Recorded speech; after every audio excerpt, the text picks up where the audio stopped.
Thank you for your statement. I'd like to give the floor to representatives speaking on behalf of trade unions, non-governmental organizations.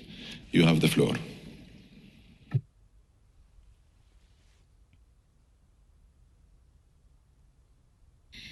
Dear Chair and delegates, my name is DJ from Canada.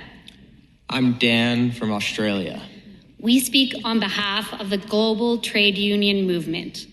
With this agreement, the parties are sending the world a clear message. We are dangerously far behind.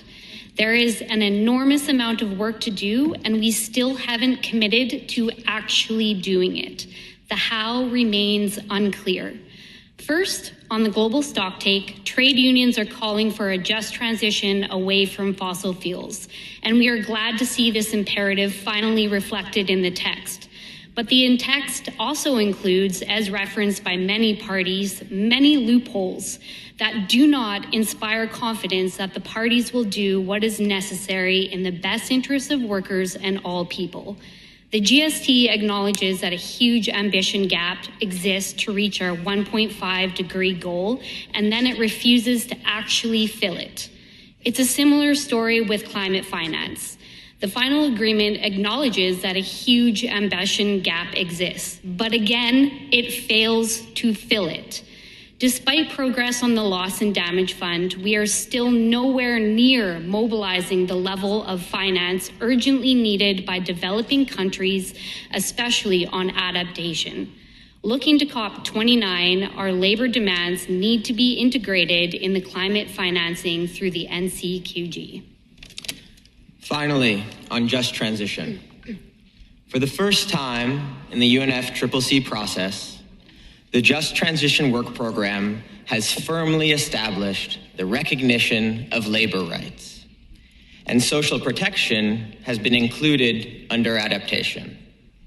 These represent real steps forward for workers everywhere. But the GST tells a very different story. Workers and our trade unions aren't mentioned once in the document. This is not an oversight. This is suppression, and it is deliberate. There are parties here that are afraid of workers, afraid of a world in which people get paid honest wages for honest work. This isn't us begging for scraps.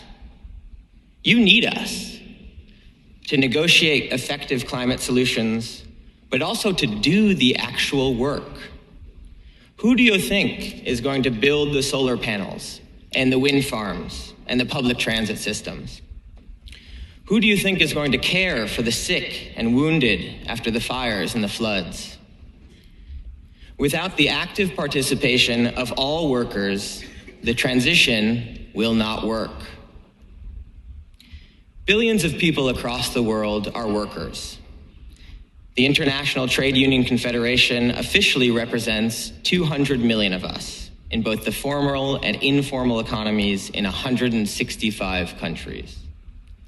But we stand with every single worker in calling for a just transition to a climate-safe future that is actually aligned with the 1.5-degree goal. Mr. President, as a proud Jewish trade unionist, I'll end by saying, ceasefire now. Thank you.